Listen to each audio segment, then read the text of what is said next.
Nous allons vous parler de Newbee. C'était ce pari d'une banque éthique, un pari échoué. Pour en parler, nous sommes avec Bernard Bayot. Vous êtes président du conseil d'administration de Newbee. Tout d'abord, merci d'avoir accepté notre invitation.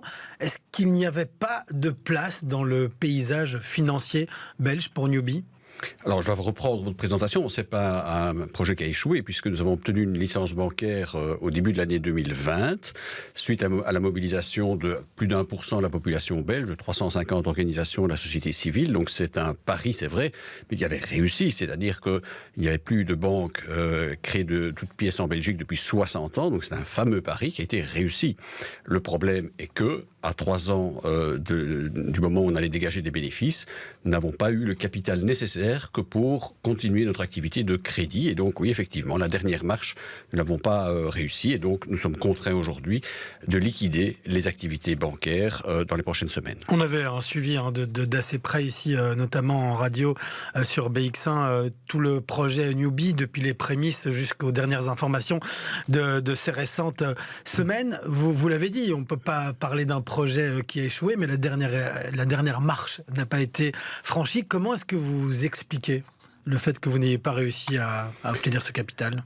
Alors, je pense que ce n'est pas à moi de l'expliquer, ce seront aux responsables de la situation de l'expliquer. C'est-à-dire que, je le répète, nous avions un projet bancaire qui arrivait à dégager des bénéfices dans 3 ans, et probablement même avant, puisque, comme vous le savez, jeudi, la Banque Centrale Européenne se réunit pour encore augmenter les taux d'intérêt, probablement de 75 centimes, donc probablement qu'on aurait même pu être rentable encore avant. Simplement, il fallait des capitaux. Et donc, on a été effectivement sollicité des investisseurs institutionnels à la fois privés et à la fois publics, et ce sont eux qui portent la responsabilité de ne pas avoir donné la capacité à Newbee de poursuivre son activité.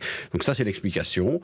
Nous en rendrons compte à nos coopératrices et à nos coopérateurs dès la fin du mois de novembre. Justement, tous ces coopératrices et coopérateurs, vous avez communiqué là-dessus. Leur argent, ils sont invités à aller le récupérer ?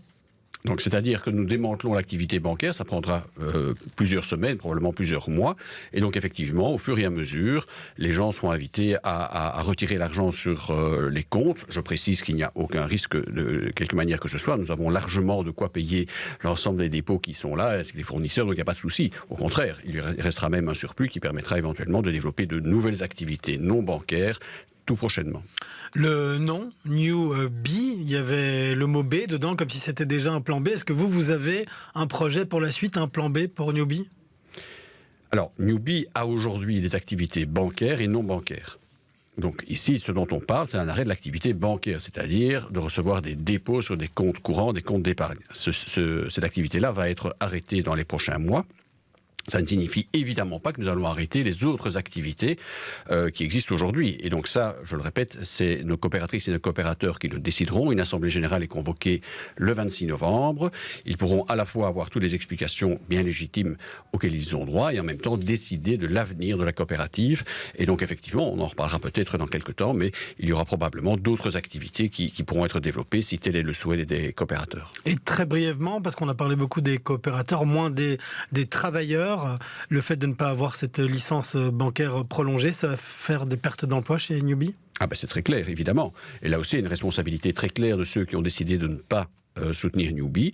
C'est-à-dire qu'effectivement, tout ce qui est lié à l'activité bancaire, que ce soit les contrats avec le personnel, que ce soit des contrats avec des fournisseurs, bien devront effectivement connaître un terme. C'est également une responsabilité importante qui a été prise par ceux qui ont décidé de ne pas soutenir ce projet citoyen qui était soutenu, je le répète, par plus d'1% de la population belge.